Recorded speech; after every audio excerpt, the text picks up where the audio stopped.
Haleluya. Puji Tuhan, salam sejahtera Bapak Ibu, saudara-saudari keluarga GPD LSAD Magelang, dimanapun Bapak Ibu, saudara berada. Tuhan Yesus kiranya memberkati kita semuanya. Kembali, hari ini kita akan bersama-sama belajar firman Tuhan. Dan firman Tuhan saya ambil dari 1 Tawarik pasal yang ke-6, ayat 31 dan 32. 1 Tawarik pasal 6 ayat 31 dan 32 saya akan bacakan, demikian bunyi firman Tuhan. Inilah orang-orang yang ditugaskan oleh Daud memimpin nyanyian di rumah Tuhan. Sejak tabut itu mendapat tempat perhentian. Di hadapan kemah suci, yakni kemah pertemuan, mereka melayani sebagai penyanyi sampai Salomo mendirikan rumah Tuhan di Yerusalem. Mereka melakukan tugas jabatannya sesuai dengan peraturannya. Puji Tuhan Bapak Ibu Saudara yang kasih Tuhan, renungan firman Tuhan hari ini saya beri tema nyanyian di rumah Tuhan. Nyanyian di rumah Tuhan. Dalam 1 Tawarik pasal 6 ini, mulai ayat yang ke-31 sampai ayat 47, ini berisi tentang daftar-daftar nama dari suku Lewi yang ditugaskan oleh Daud sebagai para penyanyi di rumah Tuhan. Ditugaskan sebagai pemimpin nyanyian di rumah Tuhan. Mereka bertugas memimpin nyanyian, puji-pujian. Mereka bertugas menyanyi, memuji Tuhan di rumah Tuhan. Dan para penyanyi dipilih dari setiap keturunan. Jadi suku Lewi bertugas untuk melayani Tuhan, melayani di rumah Tuhan. Tetapi ada bagian-bagian pelayanan di rumah Tuhan tersebut. Dan di dalam 1 Tawarik pasal 6 ayat 31 sampai 47, ini suku Lewi yang memiliki tugas khusus, ditugaskan secara khusus untuk memimpin nyanyian, untuk menyanyi di rumah Tuhan, untuk memuji Tuhan di bait Allah. Dalam ayat yang ke-33 sampai 38, di sana suku Lewi dari keturunan Bani Kehat, dari Bani Kehat. Ayat yang ke-39 sampai 43, suku Lewi dari Bani Gerson. Ayat yang ke-44 sampai 47, suku Lewi dari Bani Merari. Jadi ada daftar-daftar nama. Dan mereka bertugas menyanyi di rumah Tuhan, memimpin pujian di rumah Tuhan. Sejak masa Perjanjian Lama sampai Perjanjian Baru, ibadah bagi umat Tuhan memiliki nilai yang sama, yaitu untuk mempermuliakan Tuhan. Jadi ibadah ini memiliki nilai untuk mempermuliakan Tuhan, itulah ibadah.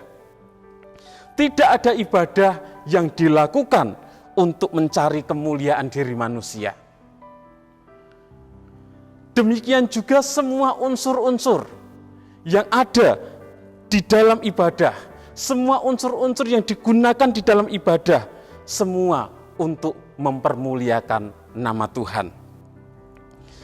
Kalau ada puji-pujian atau nyanyian yang dinyanyikan, yang dipujikan untuk mencari kemuliaan manusia, kemuliaan diri sendiri, itu namanya bukan ibadah.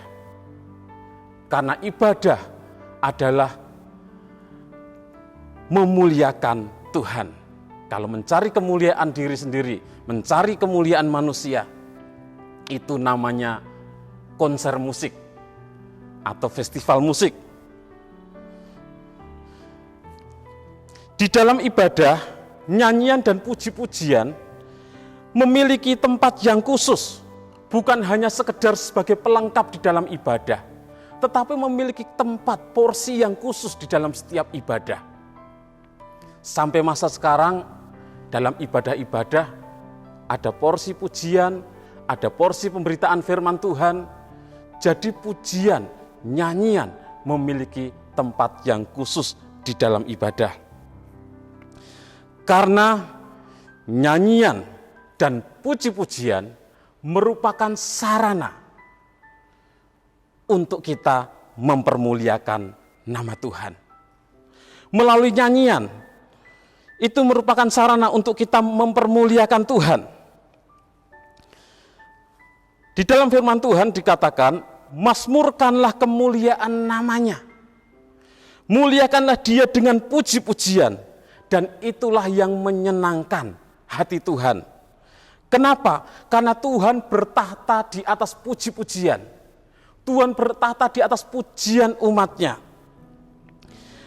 Makna nyanyian di rumah Tuhan, atau makna puji-pujian di dalam sebuah ibadah, yang pertama adalah untuk mempermuliakan nama Tuhan. Jadi nyanyian puji-pujian di dalam ibadah untuk mempermuliakan nama Tuhan. Mazmur 66 ayat 2, saya akan bacakan Mazmur 66 ayat 2. Mazmurkanlah kemuliaan namanya, muliakanlah dia dengan puji-pujian.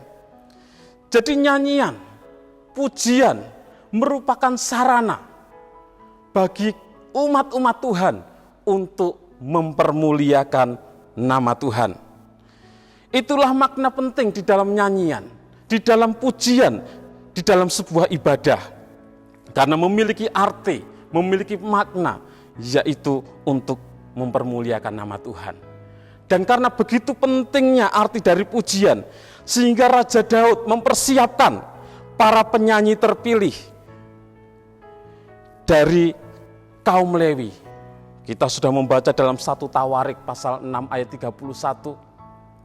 Jadi ada orang-orang khusus yang Daud tugaskan untuk memimpin pujian di dalam rumah Tuhan, untuk menyanyikan puji-pujian di rumah Tuhan.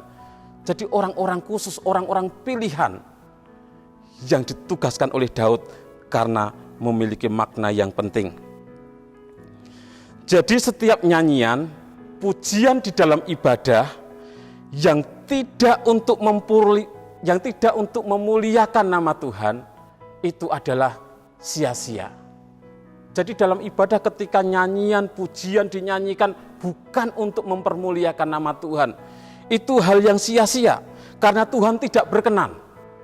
Ketika pujian, nyanyian dinyanyikan bukan untuk Tuhan, bukan untuk kemuliaan nama Tuhan, Tuhan tidak berkenan dengan hal tersebut.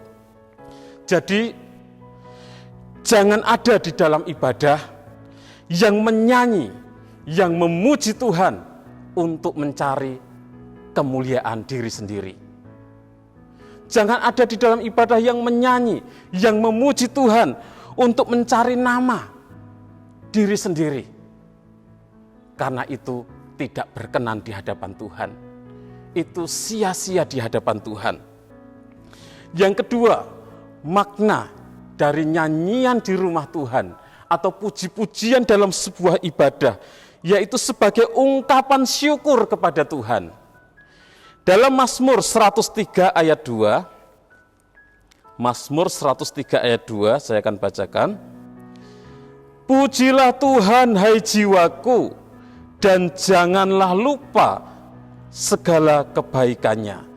Jadi dikatakan pujilah Tuhan hai jiwaku, dan janganlah lupakan segala kebaikannya.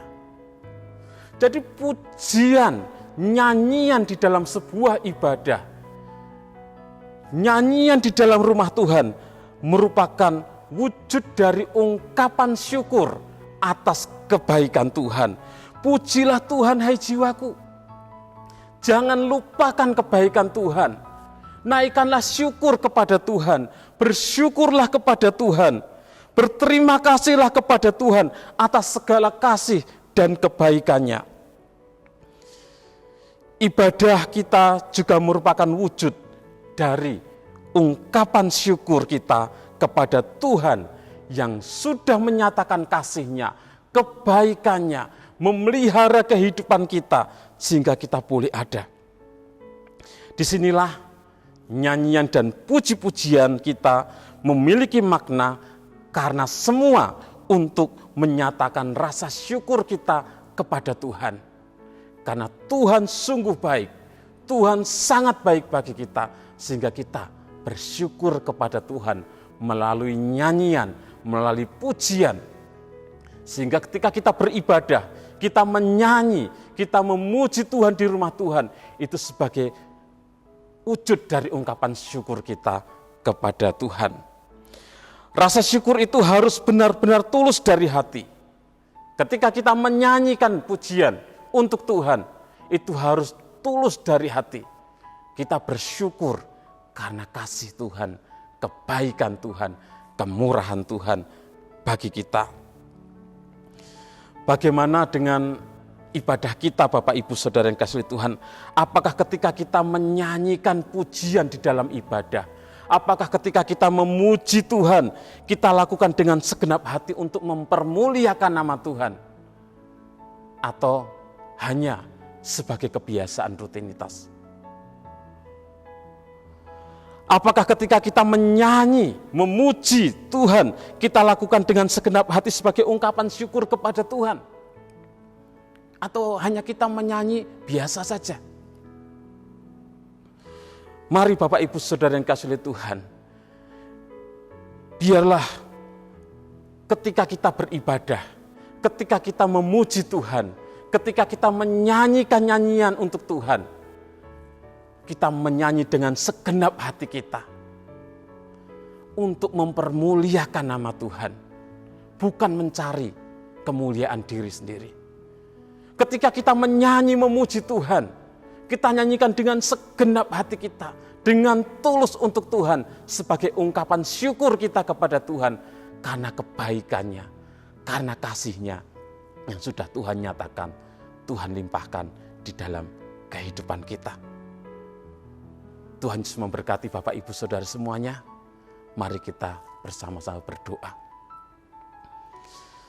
Bapa kami yang bertata dalam kerajaan surga, kami bersyukur kalau kami boleh ada itu semua karena kasih dan kemurahan-Mu Tuhan.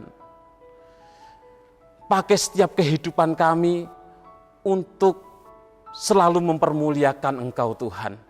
Pakai setiap kehidupan kami untuk selalu bersyukur kepada Engkau Tuhan. Biarlah melalui mulut kami boleh selalu mempermuliakan Engkau. Dengan mulut kami ini kami selalu bersyukur kepada Engkau melalui pujian, nyanyian, dan apapun juga yang kami lakukan untuk mempermuliakan nama-Mu. Terima kasih Tuhan Yesus, Engkau baik bagi kami semuanya.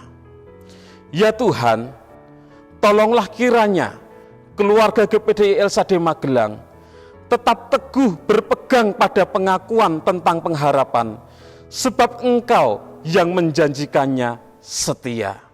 Di dalam nama Tuhan Yesus Kristus kami berdoa bersyukur. Haleluya. Amin.